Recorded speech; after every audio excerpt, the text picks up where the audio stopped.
Why am I doing this? Why do I collect? Is there a reason I like collecting? All of that we'll answer and more in this video.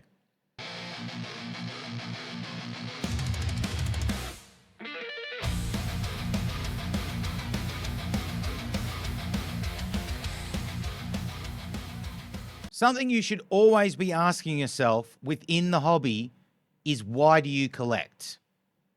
It's a question that should always be brought up, whether you're new to collecting or been doing it for a while. The definition of collecting by the Cambridge University is to get and keep things of one type, such as stamps or coins, as a hobby. So as you hear in that definition, keep. We're going to come back to why that's important later on the video. I'm going to start off by asking you a couple of questions. Which team do you support? Who is your favorite player? The reason these questions are important is because your answers will dictate the next steps you should be taking in collecting. Now, some people are going to say, I don't really support a team, but that's okay. There's surely a player you love. Or people will say, I don't really like a player, but I love this team. Again, that's okay. The answers are important. The reason being is, when collecting, you need to be focused. You can't be going online or going to shops or going to stores and you just scattergun. You're just looking at everything. You're like, oh, that's a shiny thing. I want that one. Oh, that's fucking good looking. I'll have that one. That is going to lead you down to a path where you're not going to love the hobby in the long run. If you stay focused, you know what you like, as in team, player. You can also throw in nation as well. It helps you keep focused. What do you want? It's not that simple. What do you want? God damn it. What do you want? Whether you like it or not, collecting takes money. Whether you're collecting Teletubbies, Pokemon, sports cards, Dragon Ball Z, whatever you're collecting is going to need a lot of financial focus, because you're not looking to flip.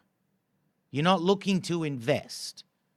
That's a thing we are seeing throughout this hobby, unfortunately. Collecting is used as a very flippant, old school term. People are saying things like, well, I'm a collector at heart. Or they're saying, this is for my PC. Anyone that doesn't know what that means, PC means personal collection. These same people that are saying, I'm a collector at heart, also do nothing but promote investments and flipping. Now, don't get me wrong. If you want to be in this hobby and focus purely on making money, good luck to you. You can give that a go.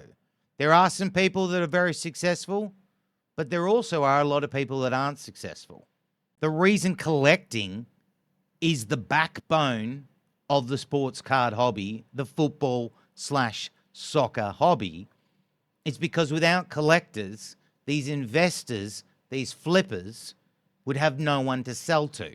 One of the stark, dark realities you will see in Facebook groups, Instagram, a lot of these places, are people that have come into the hobby not focused and have ended up leaving.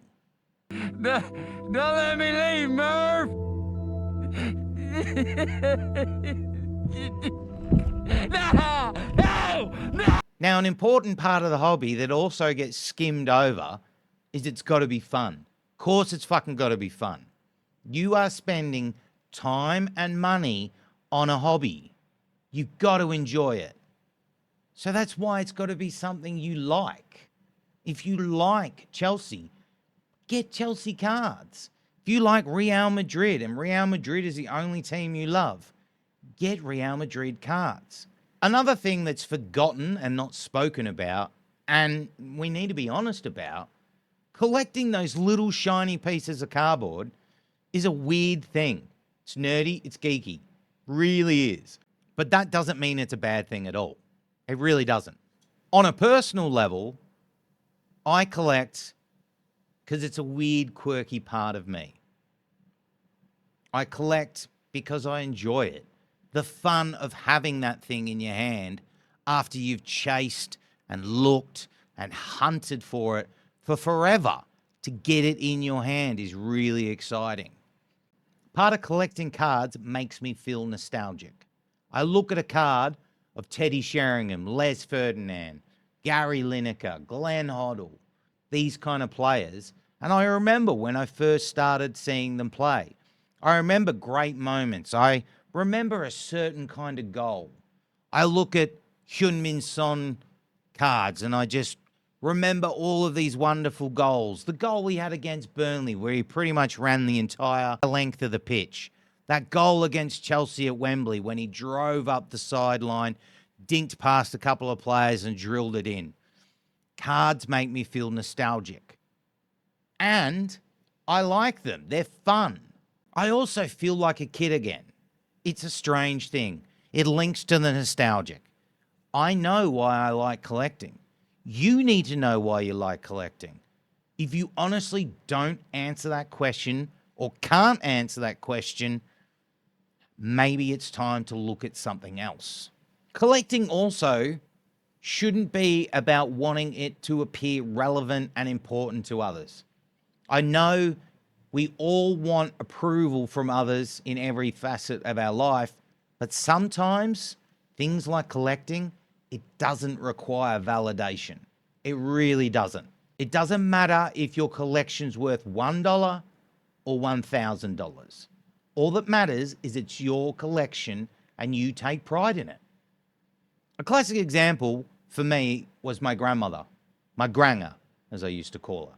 She really loved blue and white china, and she used to get it from a certain store or multiple stores. Why did she have it? Because she loved it. And what did she do with it? Displayed it on the way from the living room to the kitchen. She didn't have it on show for people. She had it because she loved it. And it looked amazing. It was a massive collection, huge collection. She took pride in it, that it was her stuff, her collection. She enjoyed going to the shop, seeing if there was any new releases that she may or may not have. It was her passion and it was her drive. And I know that passion and drive for collecting found its way to me. I've mentioned focus, fun, and the next one is future. I use the word future as in, are you going to be happy with your collection in the future? Are you going to be happy that these are the cards you're left with a few years down the track? Collecting, as we know, says keep. You, of course, don't have to keep them forever. There's no rules like that. But what I mean is think about it in your head, right? As you're going out there and you're looking to get cards for your collection, would you be happy that that is the last card you could get? In the future, is this card going to maintain the love that you currently have for it?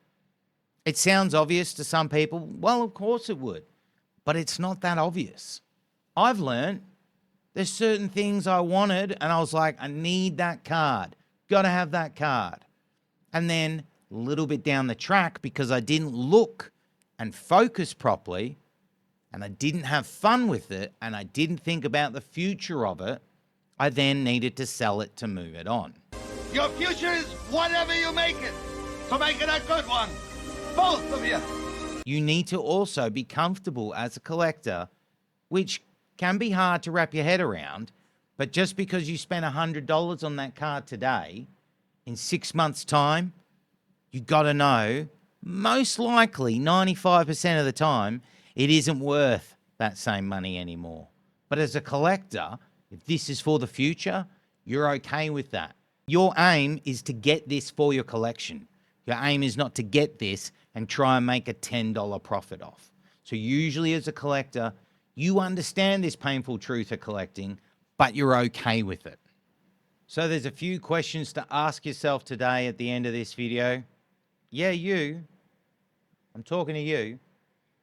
Are you focused? Are you having fun? Do you see some future in that card?